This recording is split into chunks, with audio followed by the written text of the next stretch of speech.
God of War, combat and enemies elevated. I feel like this is kind of spoilery. This shows off all the enemy types. No spoilers. The spoilers are the enemy types. No spoilers till release of the game. It talks about the evolution. All right, whatever. Let me see.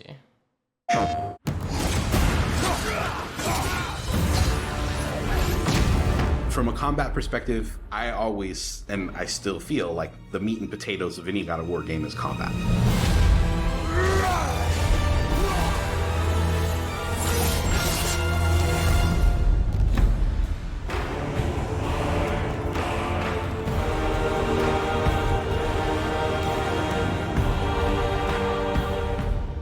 My name is Roberto Clemente. All my friends call me Bert. I'm a senior combat animator here at Sony Santa Monica. My name is Kim Wynn, and I'm a gameplay animator. Hi, I'm Sabra, and I'm a senior VFX artist on God of War Ragnarok. Assuming all these people My worked name is on the Grace first. Penn, and I'm a gameplay animator in God of War Ragnarok. Hi, I'm Stephen O'Hara GBA, combat designer on God of War. And I create interesting and memorable creatures that players like to attack and defend against. Nice. What the fuck happened? What do you mean unavailable? Did they like private it? What the fuck? Okay. You weren't supposed to see that. Did you link me? I think this is off of like a different PlayStation channel. Yeah, this one. No, video. Oh wait, yeah, here we go. Play with Parts about being a combat designer isn't the technical implementation of creating a creature, but it's really navigating that line between frustrating and engaging. We want to make something that makes players lean forward and focus and really try hard against that enemy and feel good about overcoming that, but we don't want to make them feel defeated if they can't figure something out. And then it feels rewarding when you win, not because it was impossible, but because it was fun and engaging. After the last game, we've heard the community cry out for more mini-bosses, bigger creatures, and enemy variety, and this time we really leaned into that. So in God of War Ragnarok, you're going to be traveling to all 9 realms, and each realm is going to have like its own theme of enemies that are very unique to that space. Wait, 9 realms? For example, in Alfheim, we're familiar with the Dark Elves, but this time around we're going to be fighting the Light Elves, such as the Light Elf Warrior. One of the key learnings from the last God of War game is we don't have to think about the camera and how close combat is going to feel. We already have that knowledge, so we can build upon the close camera that we have, and we can iterate on enemies, creating more interesting scenarios. Hey, yo, Pagiv, thank you, man. Skull Knight, what up, guys? In the last Thank you. game, Atreus was just starting to fight alongside Kratos, and he was learning from the master tactician. So in this game, he's trying to prove himself a little bit more, and we built upon those mechanics with him. The previous God of War, Atreus was still a kid, right? So he has a lot of dependency on his father. And His for arrows this game, grew up you too. will see Atreus moving more independently on his own as a companion. In regards to VFX for Kratos, I think what the players really love is the powerfulness of it. When you are playing as Kratos, you really do feel like the God of War. And moving into Ragnarok, we want to really make something bigger, make it stronger, make it more of a spectacle. You want them to be like, oh my gosh, I didn't know that the Blades of Chaos could get even better, but look at that. So as Kratos gets more powerful, he's going to have access to newer combos and newer abilities that will increase the combat depth of each weapon. I wonder how One of the long this moves game's that I gonna really be. enjoyed from previous God of Wars is the combat grapple, and we're going to be bringing that with a new twist. I bet this is going to be a bit like longer than the first one. I'm very excited for players to try the blade grapple traversal moves. That brings so much more speed into the movement and the dynamic feel to it. That did look new. One of I the didn't ways notice we've that. expanded Kratos combat this time around is we've given more utility and choice to the shield loadout. if you are a parry person, you could really go for a shield that gears towards parrying. If you're a big blocker, then you could choose a shield that will really match your playstyle. One new I will say, the mechanic or yellow element effect that I'm looks really kinda excited weird. about is these combo finishers. Building up the stun meter this time around is going to lead to different ways to basically. But then you do have the red.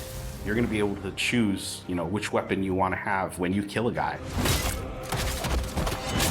Another feature that we've added for Kratos is his new pre-fall attacks. You could jump off a ledge, and if there's an enemy below you, you could slam down on him. There's such an emphasis on verticality in some of these fights that it's super engaging. And as Kratos, now that you have that looks so much sick. I like how you mobility can and combo that. also take advantage of that verticality, I think it just adds such another interesting layer to a fight.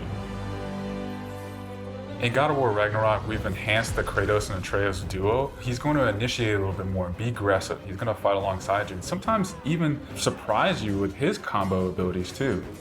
Some of the new expanded the companion fuck? actions He can that actually you'll see melee? Atreus do leverage the fact that he's older now, he's bigger now. He hits And people he's with his different bow. from Kratos, so his magic has a different flavor. Not only that they fight side by side together, there are also a lot of mini games and player interaction moments. For example, like the puzzle systems and the set pieces. You definitely will see a lot more collaborations between father and son.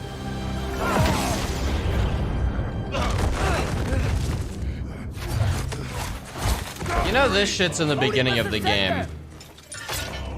There's so much that goes into building a big set piece. You basically iterate and iterate and iterate, and it takes testing and just seeing what works to really figure out the personality of something. Basically, every department gives it their all to make things really spectacular. They said 20-hour story. Did they confirm that? There were a lot of different times that I would look back at God of War games just through the ages. Before 2018, there were so many amazing, huge boss fights and set pieces that it was a huge inspiration for me on my time on this project. For the old father! Our design philosophy for creating new and memorable enemies is basically making them a combat puzzle, similar to like chess, and focusing on the chess pieces. Each piece has its own theme and its own use. You need to be able to see what's happening in an instant and be able to react as the player. There's a couple of different ways that we go into making an attack very readable for the player. Sometimes we add a signature audio cue, or we'll add the different rings, such as what we did in the last game, that lets you know that this attack is unblockable, you need to dodge it. I feel like the There's so ring many is different ways like, that the I always effects shut that really off. helps I like the audio cue though. not just show what an enemy is about to do, but show who the enemy really is. It kind of looks overlaid over. Everything you design has to be surrounding the essence of the character and a story. It's what makes it believable and memorable in the first place. I think what I'm most excited about is for players to experience the diversity of enemies that this game has to offer. You will be fighting everything from small little creatures to things that will take up the entire screen. All of their designs run the gamut. I think each one looks so much different from the next one, and each of them have their own play styles and their own little fantasies that go into it. And so I think if you are really into Norse mythology, you'll be very interested to see how Sony Santa Monica has taken some of these that creatures dude looks sick. and interpreted them for God of War. Everything that goes into the game, there's emotion behind it and intent behind it, and by the time it gets to you, everything that you've seen that you're going to play and experience has been sweated over, bled over, tested, and is fun to play.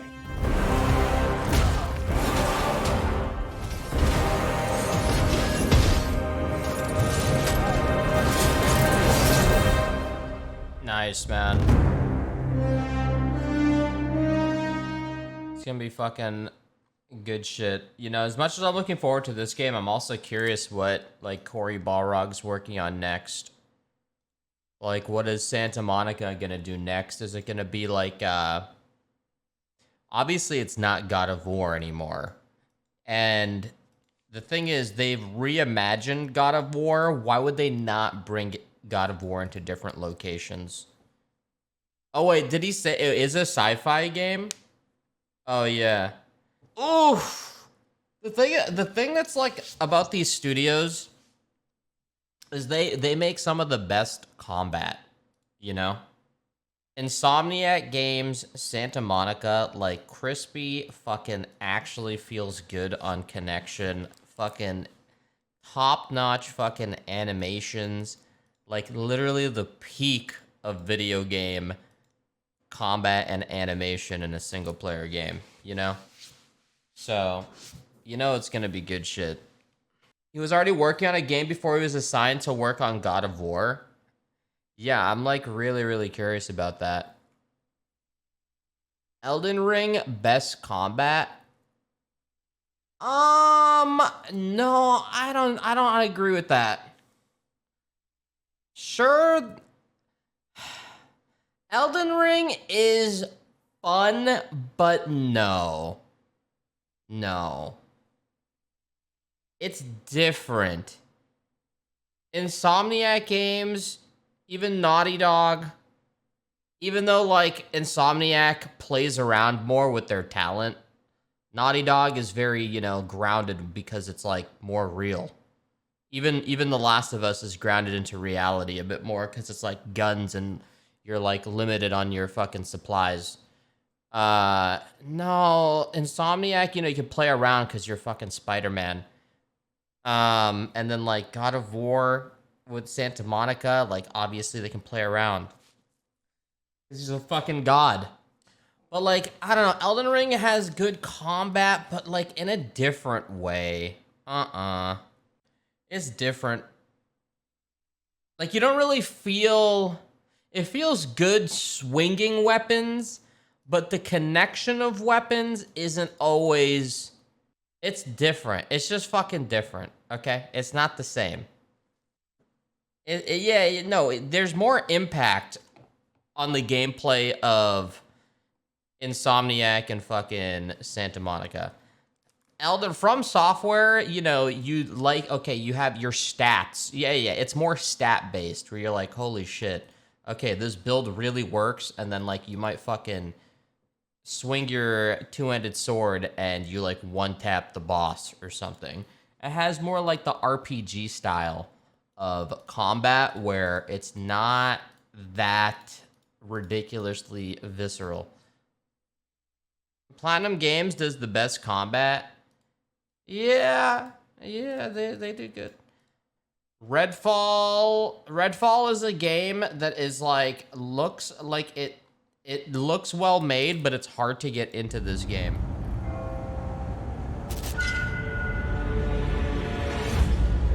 There's no one who can help you. Nice. I know sickness. I know death. Yeah, like this game looks great, but it's hard to get into.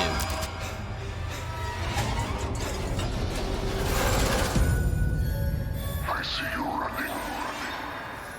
I see you hiding.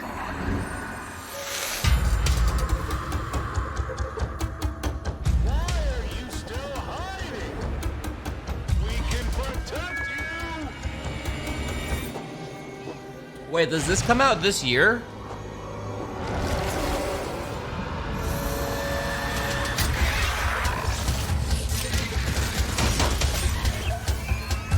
$2023?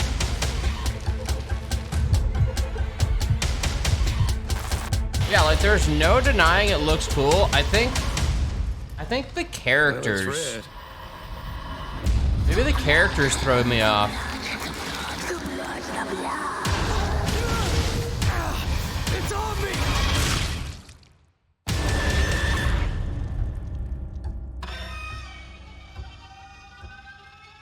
Yeah, I mean, we'll see, man. We'll see. Yeah, it looks cool, like, but then like this character throws me the fuck off.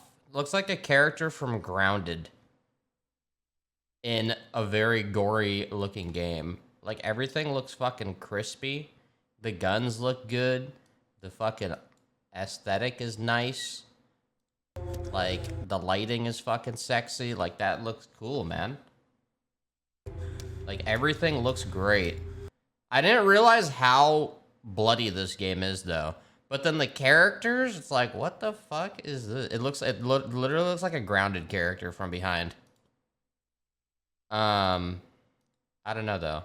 It's one of those games you're gonna go in with no expectations and just like this looks cool. It looks kind of fun to look around. I don't think it's like Left 4 Dead. I think you like do quests and level up your character and it's co-op. I'm pretty sure. Yeah, it's like a looter shooter co-op. It's not like Left 4 Dead. So, I mean, shit.